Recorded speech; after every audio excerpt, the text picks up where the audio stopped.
Learning to learn is absurdly important and absurdly complicated. Most people go their entire lives without ever learning to learn properly. For the past 13 years, I've dedicated my life to understanding learning research and coaching people on how to learn efficiently, from doctors to software engineers to CEOs and everything in between. And in this video, I'm going to show you exactly how I've been able to help thousands of learners dramatically improve their retention, their ability to understand new and complex concepts, and how quickly they can develop deep expertise. And the key is that it's not about understanding all the research.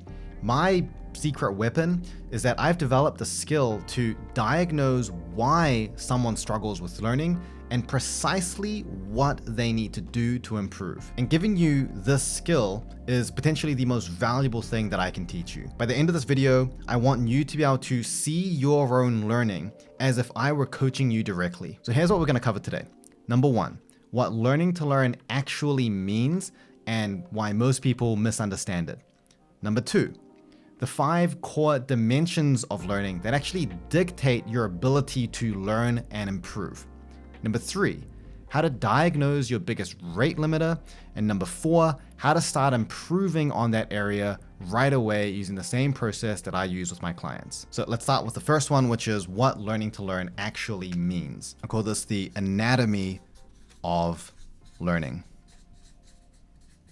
Now we can break up learning into a few different phases. Let's say that we are reading from this document or we're watching a video. That information is going to enter in through our eyes and our ears, and then that is going to be sent to our brain where the learning is meant to happen, and then we need to then apply it in some kind of way, like to solve problems or write an essay or have a discussion or something. And usually in this part here, we do this thing that's called studying.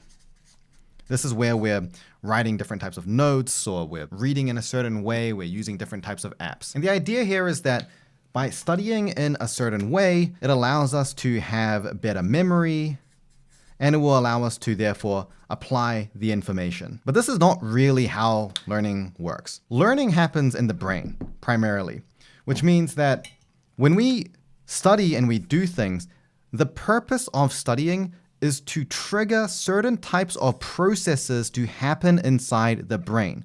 So this is processing. We take the sensory signals that our eyes and our ears detect, and then we process it in a certain way. And depending on how we process it, this leads to those outcomes, like having good retention or being able to apply the knowledge in the way that you need to. And this distinction between studying and processing and learning is actually really important, because you can have someone that's using the exact same studying or learning technique, or not even using much of a technique. You can have someone that's just listening, sitting there in a lecture or a workshop, just listening, not really doing any particular technique.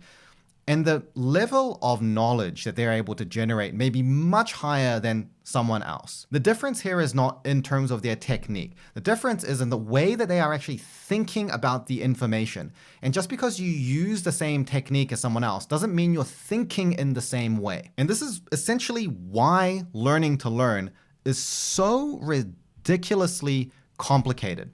Because the part that matters the most in terms of your memory and your retention and your ability to use that knowledge and how deeply you can understand information has very little to do with the actual technique that you're using. So the technique, not very important. The most important stuff is all inside the brain in terms of the patterns and habits of thinking. And this stuff is invisible. So it is really hard to know whether you are doing it correctly or to give yourself feedback or to check yourself. And so if I think back to the early years of coaching people on how to learn, I was really focused on developing these effective techniques, and they worked really well for me, and they worked well for some of the students that I coached. But the more people that I coached, the more I realized it doesn't really work for everyone. And there's a very high level of variance. And what I know now after those years of experience is that you have to focus much more on the first principles of learning. If you understand the first principles, you can make your own technique. You can take a technique you're used to using and you can make it more effective. You can upgrade it yourself. This is what I do for people as a coach. And the best part is that these principles stay the same for basically any type of subject or discipline. The principles I use to help a doctor pass their final fellowship exams is exactly the same as the principles that I will use for a senior software engineer trying to do a master's while working full time. Now, if you did what I did and try to go through all of this research to figure out what these principles are, after about an hour or two of reading, you're going to realize it is very confusing. There are hundreds, if not thousands, of different variables that people are researching on. And what I've arrived at as a simple way of thinking about those variables that is comprehensive enough and intuitive to understand and has been very effective within my own coaching practice is to divide it into these 5 core dimensions of learning. Once you can see your learning process and you can break down your learning methods instead of being just like a big jumble of different patterns and thoughts and techniques into these 5 dimensions, it becomes very clear where your rate limiter is and therefore what you need to start working on. So let's start with the first dimension, which is deep processing.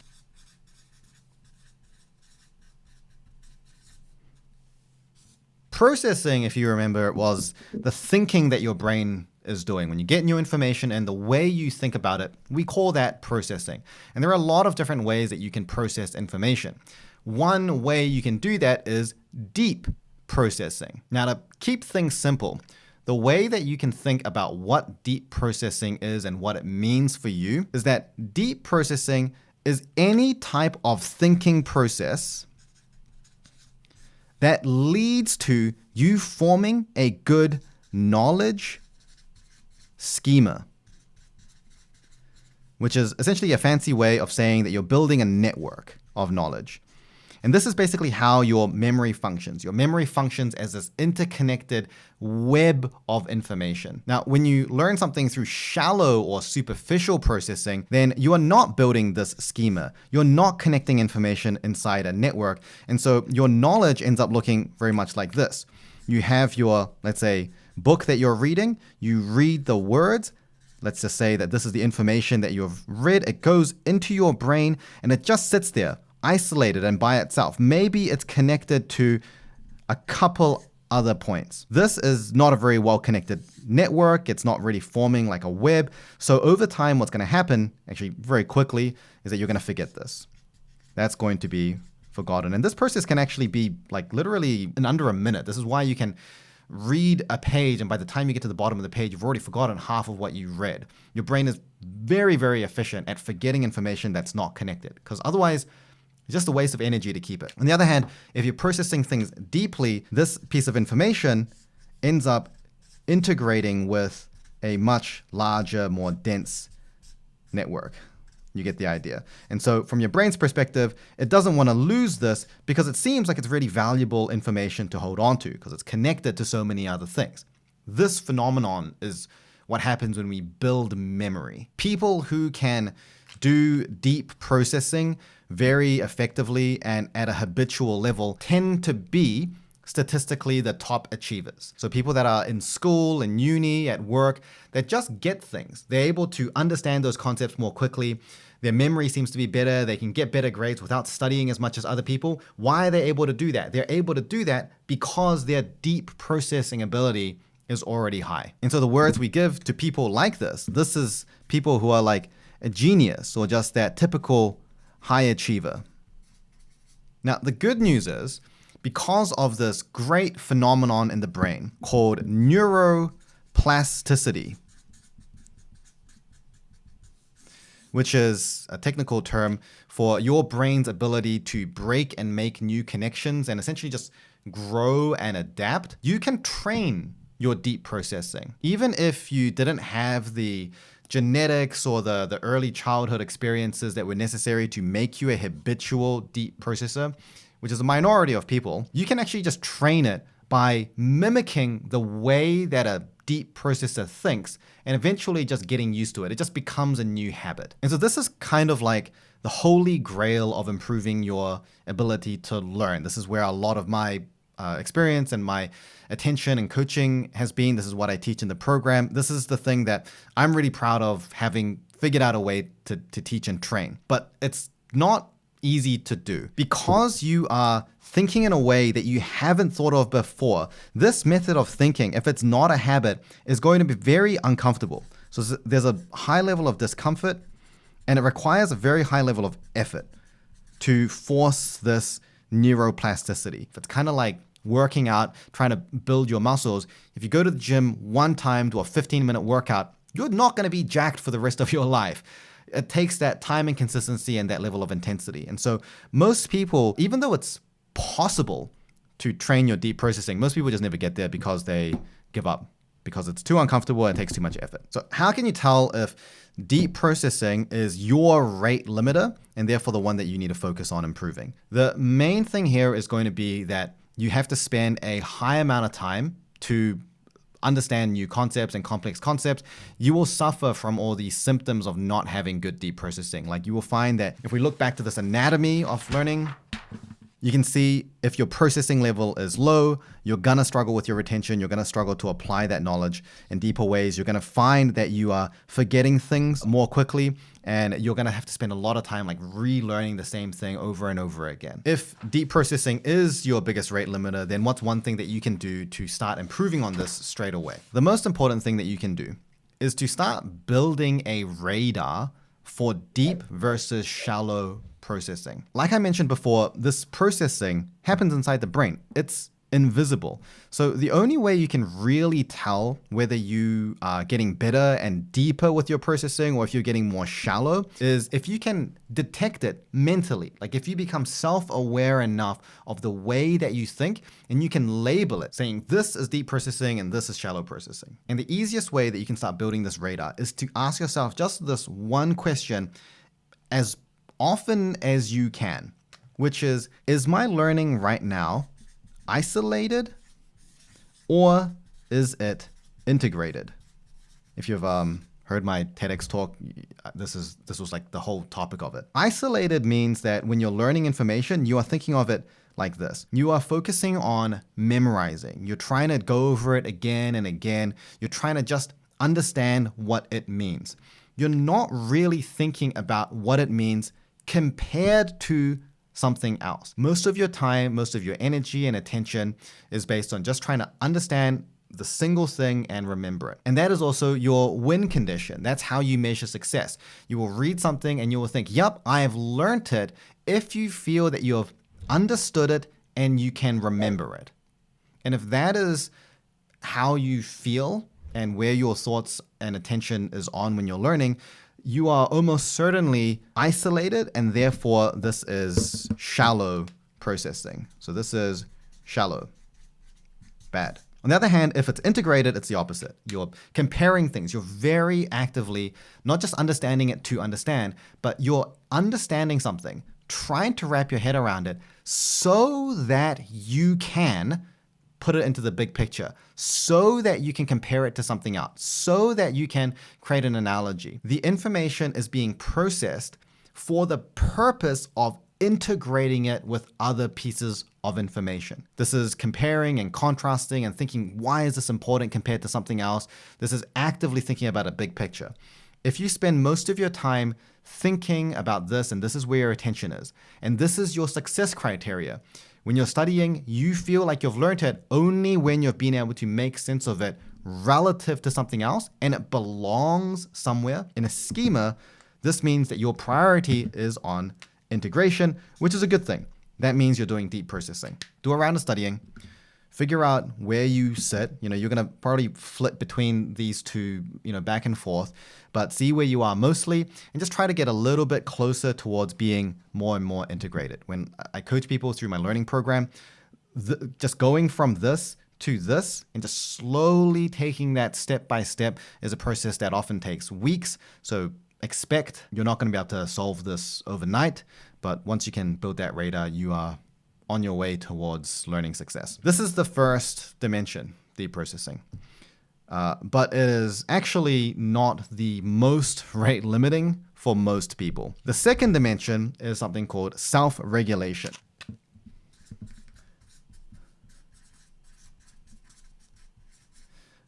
Self-regulation is how you use the different techniques. So if we go back to the anatomy, It's how you're using the techniques to drive the processing. So we understand this part now, the processing. This is basically like we want to have deep processing. That's our goal. Self-regulation is what do you do in the physical world with the techniques that you use, the way that you listen and the way that you read, the way that you revise, all the methods of learning that you use. How does that help you do the right type of processing and therefore achieve your learning outcomes? For most people, self-regulation is pretty low, and it's not their fault. It's because self-regulation, like just learning how to learn, is not something that's widely taught. At least not taught very well. And so for most people, their self-regulation ability is kind of limited to just like, I did badly in an exam, I'm going to study more, maybe do more practice questions. And if you're like really, really onto it, you're using flashcards as well. That is all really just scratching the surface. Here's how you need to think about self-regulation to actually get good at it. The first part is the cue. The second part is monitoring. And the third part is adjusting.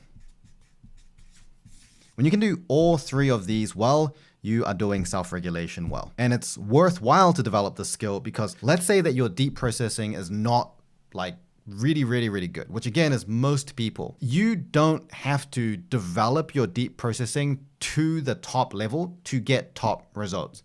You can develop your deep processing to a reasonable level. And again, it takes a long time. So sometimes you can't wait to like rewire the way that your entire brain thinks to get those results. The faster way is to just change your methods so that you're compensating for your lower deep processing with just really, really good methods. And I'll give you a simple, but kind of an extreme example to make the point. Let's say I've got this book right here, Learning Theories, an Educational Perspective, a riveting read. If I'm going through this and I'm learning about the neuroscience of learning, a really, inactive, poor reading technique is going to be just like if I cast my eyes on it and like just kind of randomly look around the page. And, let's say I do this for 5 seconds and then I'm like, okay, cool, time to flip the page, and I'm randomly reading around the page again. You can see that I'm not really going to achieve any real learning from doing this. Now, if I decide to cast my eyes from left to right, it might make it slightly better. And now if I cast my eyes from left to right while looking for bolded words, might be a little bit better. Now, if I write those bolded words down, it might anchor the ideas a little bit more. If after every 5 words, I go back and do a Google search or ask ChatGPT about what it means and how they're connected to each other, it's going to help to build even more of a schema. If I try to build a mind map with the words I've collected as I'm reading it, it's gonna, you can see that each iteration of this technique helps us to create that schema and connection and to do the deep processing a little bit more easily. If I use that first technique where I'm just kind of randomly looking at the page, it takes a lot more mental work to stimulate the deep processing. It's still possible, but your technique is certainly not helping you. That's basically what it means to train your self-regulation. You're saying, what are the adjustments that I can make with my current method to just squeeze out more of an edge? So coming back to these 3 parts, cue, monitoring, and adjusting. The cue is the thing that you are paying attention to. So linking this back to what I was talking about before with the whole deep processing thing, when you build your radar between isolated and integrated, you can now start paying attention to the way that you think when you're studying. So that allows you to have this cue. You're paying attention to whether you're doing isolated or integrated learning. Now that cue is there. The next part is the monitoring. This is your ability to actually pay attention to the cue and to do something about it. So the idea is that you don't necessarily always notice every time the cue happens. So for example, you have been doing isolated or integrated learning, your whole life. And until I just taught you about it like a few minutes ago, you may never have really even noticed. Those cues were always there. You just didn't recognize it. This is the reason why it's actually important to learn about the principles and the theory of learning, because it shows you what to look at and notice. Once you know that, you can start paying attention, you're monitoring it, and that puts you in a position where you can actually do something about it. So this final part is where you're actually taking action and making the adjustments that you need to make. So for example, let's say that you're doing really shallow processing. All you do is like read things over and over again. You just write notes mindlessly, and then you just like smash through 1,000 flashcards. So you might realize that your learning strategy is very isolated here. So you notice those mental cues, right? You monitor those, you become aware of them. And now you realize, okay, well, the way I need to go is, instead of continuing making it more isolated, what I need to do is I need to adjust my technique to try to make it more integrated.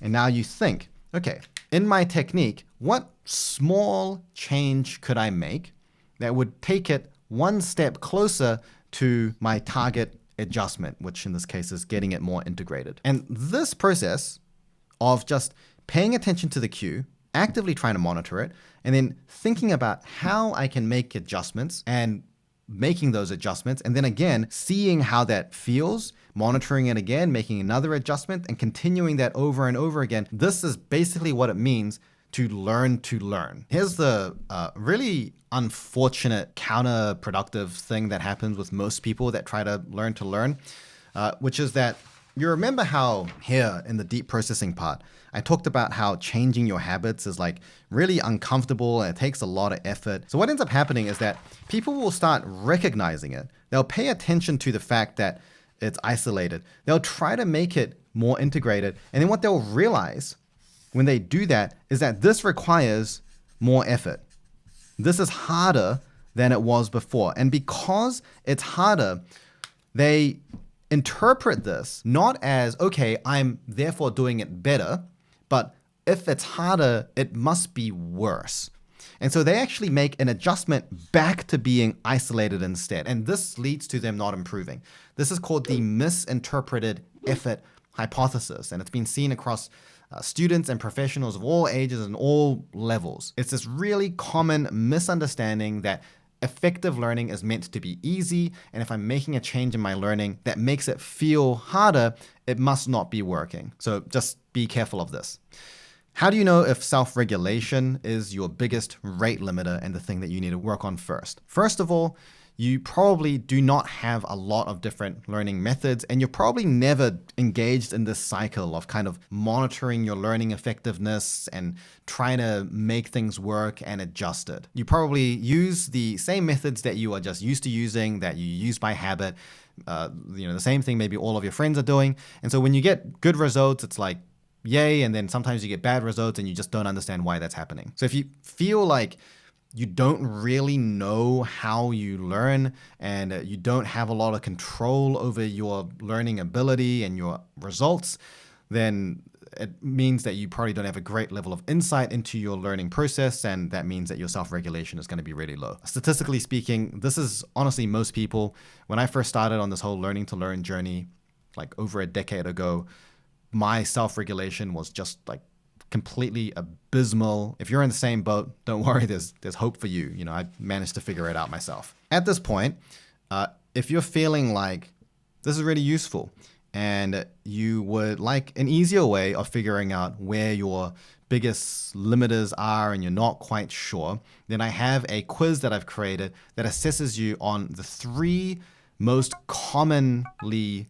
rate limiting dimensions of the 5 that I'm going to go through in today's video. This is a free quiz. It takes you a few minutes to finish, and at the end it will just tell you this is probably the dimension that's holding you back the most, and therefore the thing that you need to work on. It explains the impact it's going to have on you, some recommendations on how you can actually start working on it. It's the type of thing that if I had back when I was trying to figure this out for the first time, it would have saved me probably years of trial and error. So if that's you and you're interested in saving years of trial and error, I'll leave a link in the description for you to check out. Now on to the 3rd dimension, which is a little different, but actually the most commonly limiting dimension of all the students that I work with.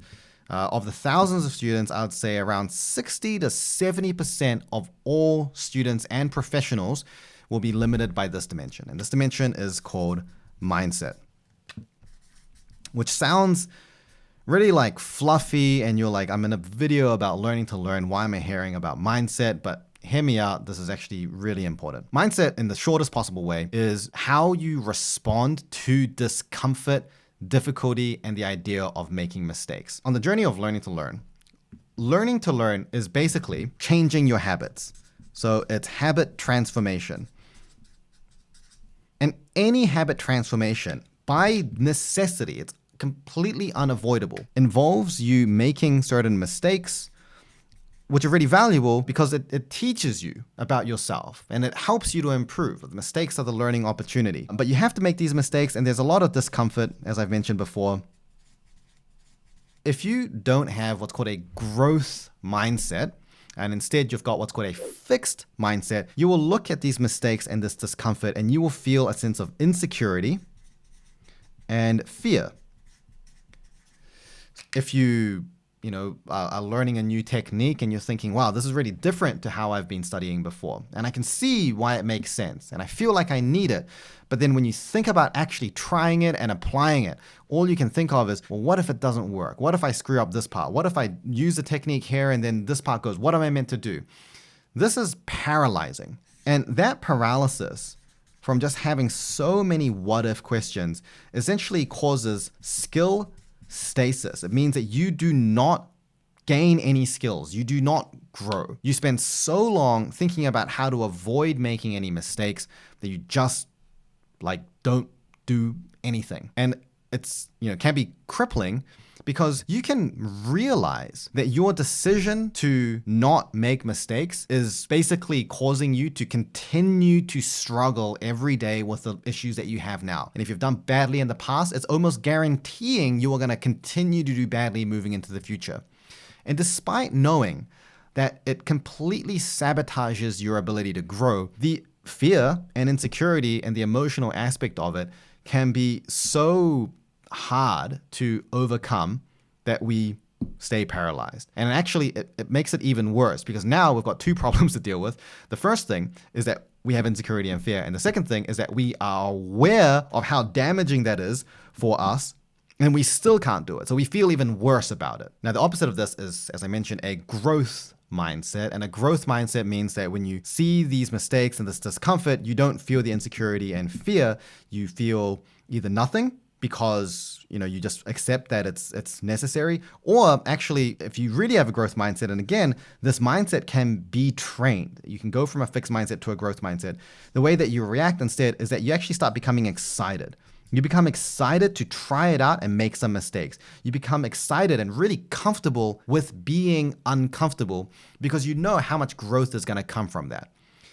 And the difference between a growth mindset and a fixed mindset is astronomical in how long it takes for you to learn, because we measure this in our program. We actually measure the mindset scores and we can track the improvement of someone and how long it takes. People with a growth mindset improve their learning ability 20 times faster than someone who has a fixed mindset. And that literally means that in a single week, someone with a growth mindset might improve the same as what would normally take a fixed mindset person 6 months. And amazingly, among all 5 dimensions, improving your mindset increases your learning ability than increasing any other dimension. Makes sense because it's essentially the door to any other type of growth. Once you open that door, you just grow and you just improve. How do you know if this is a rate limiter?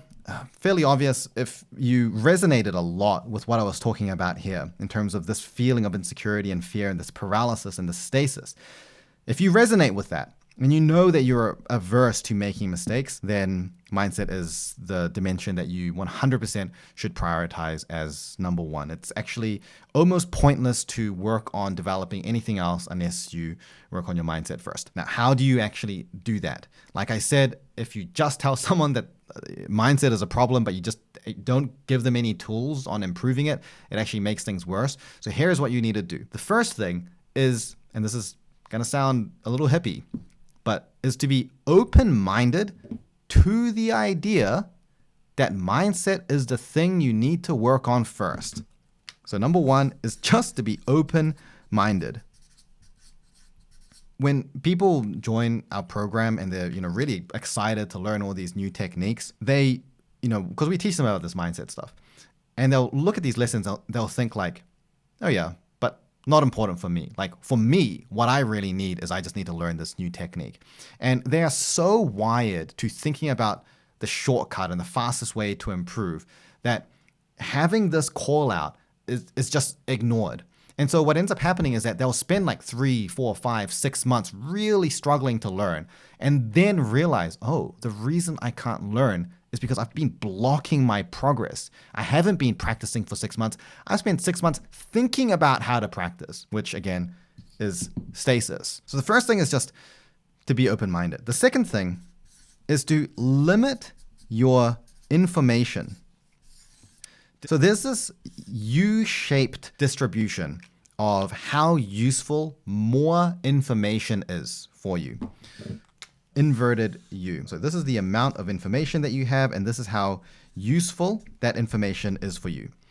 When you have very little information on something, so let's say you're learning a new technique. When you don't know how to do the technique at all, you don't know what to do.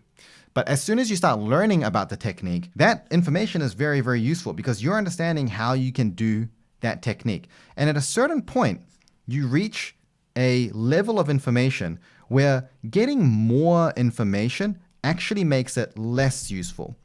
And this is the point here where you are ready to make your first mistake.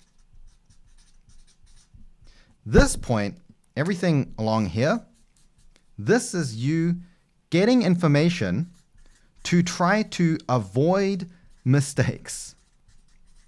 At a certain point, you will realize, I know enough about this new technique or this new method to just go out there and try to make my first mistake, to give it a go. And at that point, you're ready. Like, that's good. No more what ifs, no more, if this happens and questioning. Just do it, try it, see what happens. That's the best point of information. The issue with someone with a fixed mindset is that because there's so much fear about making these mistakes, they're constantly thinking about what mistakes they might make and trying to get more information to avoid those mistakes. And all of this time here is spent not practicing, not getting real world experience, not getting personalized feedback on your own habits and tendencies. Start building a sense for how much information you tend to need before taking action. See where you are on this graph and try to limit the amount of information that you take actively until you're ready to make your first mistake, and just build that habit of just trying it, making the mistake. Ironically, I can promise that in the comments of this video, there will be people that are like, but what if I try to do that and then blah, blah, blah, all of this stuff happens? And that should be a reflective moment for you if you think about writing that comment. So this is mindset. This is the one that very few people talk about. It's like the most important thing that for most people you need to focus on. And if you don't work on this, it's going to be very hard to develop your deep processing or your self-regulation. On to the fourth dimension. The fourth dimension is the one that people think about the most. It's probably the one of all the 5 dimensions that you are probably pretty good at, and that is called retrieval. When you have information that's being stored into your long-term memory, and then you recall information from your memory, okay? So you're recalling information from memory. This could be to solve problems. This could be to write an essay. It could be to, answer a quiz question. It could be just, discussing it or teaching it to someone else. Any form of recall from your memory. This is called retrieval. That's what retrieval is. I'll just say RT, retrieval. Retrieval is really important because retrieval influences your knowledge retention and your fluency. So as soon as you learn anything new and that information goes into your long-term memory, it starts doing this thing called decay, which is basically the amount of information you have and you're able to remember. It starts going down over time, right? This process is called decay. So if your decay is very, very fast, it means that you might learn something and then the next day you've already forgotten most of what you learned. And so obviously this is a massive waste of time because then you have to spend all of that time just like constantly relearning the things that you forget. And if you're already studying and learning a lot, day to day, you're going to get overwhelmed. You're just not going to have any time for anything other than just like constantly relearning. So the thing that influences decay is primarily how well you processed it, right? That's the first thing. Really good deep processing means that your decay is lower. The other thing that you can do, probably while you're training your deep processing, and so that again, because that takes time, is that you can top up your memory. And the way that you top up your memory is using retrieval, right? So retrieval allows you to take fading memory, top it up, freshen it, and then once you do the retrieval, it decays more slowly. So the more times you do this repetition, the slower and slower it starts to decay. And this is the reason why something like spaced retrieval practice is very effective. It basically means you take something that you've learned, and then you test yourself on it. You try to recall it, let's say a day or two later, and then you try it again, a week later, and then a month later, or something like that. This is called spaced retrieval. And any of you that have used something like flashcards are very familiar with this. But there is actually much more to retrieval than just recalling it. And that is that the way you recall it and the way that you try to do your retrieval has a really big impact on how effective it is at slowing that decay and how much fluency it builds in terms of your knowledge. So let's say that you are a doctor and you have to learn about this particular type of condition or case or this new cutting edge treatment. Now, if you read all these journal articles and your primary method of remembering that and topping up your memory is through just doing flashcards, like what's the definition of this word? What was the dosage for this? Then your ability to use that knowledge is going to reflect the way that you practiced retrieving it, which was very isolated. So that stuff we were talking about before with deep processing in terms of the isolated integrated thing applies here too. If you consistently keep retrieving information in a way that's isolated, it's going to mean that your ability to retrieve isolated information gets better. But if that's not the way you need to have your expertise, it's not really going to serve you. So you should, generally speaking, what I say is practice how you play. So think about how you need to actually recall that information in the real world setting for work or for exams, and then try to practice recalling it in those different levels, going from isolated, if you need it, to the integrated, and experimenting with different ways of retrieving this information and hitting it from different angles. Really challenge yourself to see that information and connect it in ways that you didn't before. This process of looking at things from different angles and mixing up the strategies that you use to revise and retrieve that information is a form of what's called interleaving. And it is a incredibly effective, very evidenced way of optimizing your retrieval and optimizing your mastery and your memory. Now, just as a little side note here, there are actually multiple different types of interleaving, and the way that most people talk about interleaving is actually not the way that I described it. If you look enough at the research, you will find that interleaving is basically just any time you hit the knowledge in a different way, to simplify it. So how do you know if retrieval is your rate limiter and this is the thing that you really need to work on? The biggest thing is that the first sign is that you're not doing any retrieval. So what this would look like is you learn something for the first time and then that's it. Like you never go back to it, you never use it, you never apply that knowledge. It's kind of like a one and done. So in that situation, your knowledge is almost certainly going to decay. You're not going to have retention of it. You're not going to be able to apply that knowledge. So why did you even learn it? Now, that's one example. The next level of this is that you are kind of doing the retrieval, but the quality of the retrieval is very low.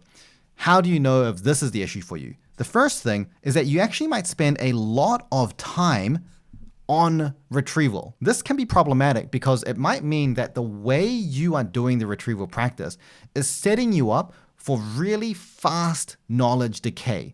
So this is the phenomenon where you're just constantly relearning things again and again and again. If you're not thinking about the quality of your retrieval and the way that you are trying to use that knowledge and reintegrate it, then you will require a lot of repetition to get the retention and the fluency that you want. And what you'll probably also find is that you are not able to get the level of fluency or mastery that you need even though you spend all of this time, in that you can spend hours and hours and hours doing hundreds or thousands of flashcards, but you still struggle with the difficult questions, solving the complex problems, and using the knowledge in an integrated way. Your retention on fact recall might be good, but that's it. Spending unnecessary time on retrieval and struggling with that deep mastery are both indicators that you are not doing retrieval in an optimized way. And by improving this, you should be able to save a lot of time on a weekly and monthly basis, and you get a lot more bang for buck out of the retrieval that you do. Now, on to the fifth and final dimension. This is called self-management. And self-management is actually nothing to do with learning at all. It is the understanding that learning never happens in isolation. In order to be an effective learner and to do good learning, there are some prerequisites that you need to hit. You need to be able to manage your time. You need to be able to prioritize your tasks. You need to be able to manage your focus and attention and not get distracted every 30 seconds. These are prerequisites. If you don't have these become rate limiters. It doesn't matter how good your learning skills are. It doesn't matter how good your retrieval is or your deep processing and how well you self-regulate. If you can't just sit down to do the studying and the learning that you need to do at the time you need to do it, at the level of focus and concentration that's required, none of it matters. And because it has such a significant impact on your overall learning ability, that's why this is the fifth core dimension of learning, even though technically it's not actually learning at all. So what are the red flags? If self-management is the biggest issue for you, some of the most common ones is that you often feel like you're really busy, but you're not actually still able to get like your important tasks done. Like you are always busy, yet still always behind. These indicate that there are issues with your task prioritization or your time management. If you are consistently not able to follow your schedule, or you always overschedule and you're having to like reschedule and manage your tasks and like rearrange things all the time, that's also a red flag. The other thing is obviously if you procrastinate a lot to a level of significance that it's actually stopping you from doing what you need to do. Tied in with that is the high level of distractibility. Now, if you have something like ADHD or ASD, then self-management often ends up being a really important dimension for you to work on. Even if it's not the most limiting, it ends up being like the second most important. So how do you improve your self-management? Now, this is complicated because it depends on what's holding you back. Like the solution for bad task prioritization is not going to be the same thing as the solution for, bad focus and procrastinating. And so as a coach, when I look at someone that has an overall self-management issue, the first thing that I do, and this is the actionable takeaway for you, is to actually isolate the issue. Be really, really clear about what the issue actually is and nail it down to the specific chain of events or behaviors. The reason that this is the most important thing that you can do to improve your self-management is that once we start labeling entire sets of behaviors with a label like I just get distracted or I just can't focus or I just procrastinate, it doesn't actually help us because it doesn't tell us why it happens. So by isolating it, we're stripping that terminology away. Instead of saying I procrastinate all the time, you would say when I go to sit down and study, I pick up my phone and then I see the Instagram icon and then I get sucked into doom scrolling for the next hour, and then I procrastinate. So we've isolated the specific behavior, and now that gives us something actionable to work on. We can look at that chain of events and figure out, okay, maybe if I remove the phone, maybe if I use an app blocker, maybe if I do whatever other type of strategy, maybe if I use some kind of mindfulness meditation so that I'm less likely to be distracted.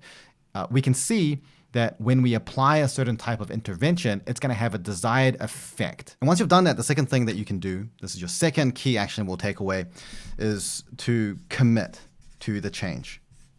The reason I say commit is because it's technically really easy to solve a lot of these issues. All you need to do is just go to everyone that you know and say, hey, I'm fixing this issue. If you procrastinate a lot, you're going to everyone, you're saying, hey, I'm quitting procrastinate. I'm not going to procrastinate again. You tell everyone, this is it. And then you just commit to it. You say, hey, take my phone. Now I'm going to uninstall all these apps. I'm going to do whatever it is. Most of us realize that there is a nuclear option that we can take that would allow us to just eradicate the problem, if not immediately, fairly quickly. And most people are very uncomfortable with taking that approach and really committing to that change. Part of this is because we are addicted to the problem itself. If you're constantly not following your schedule, you're addicted to overpiling your plate. If you're constantly not prioritizing the right tasks, you're addicted to saying yes to everything instead of saying no. If you're constantly getting procrastinated, you're addicted to the procrastination and running away from the discomfort of doing hard work. And it's that mentality that I think ultimately ends up stopping people from making a change with their self-management. It's not that there's no solution, it's that we don't really want the solution. And this is something that I've struggled with myself personally, so I can speak from both professional and personal experience that the hard part is not actually solving issues with self-management.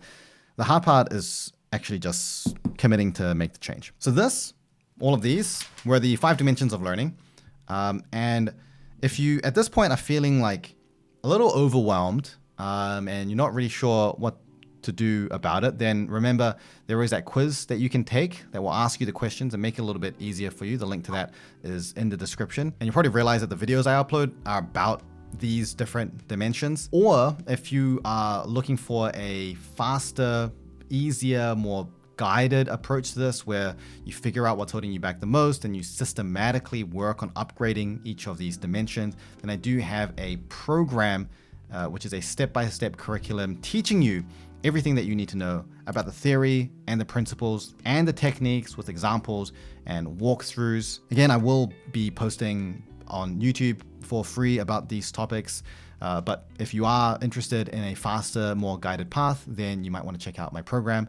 I'll leave a link to that in the description as well. As always, thanks so much for watching, and I'll see you in the next one.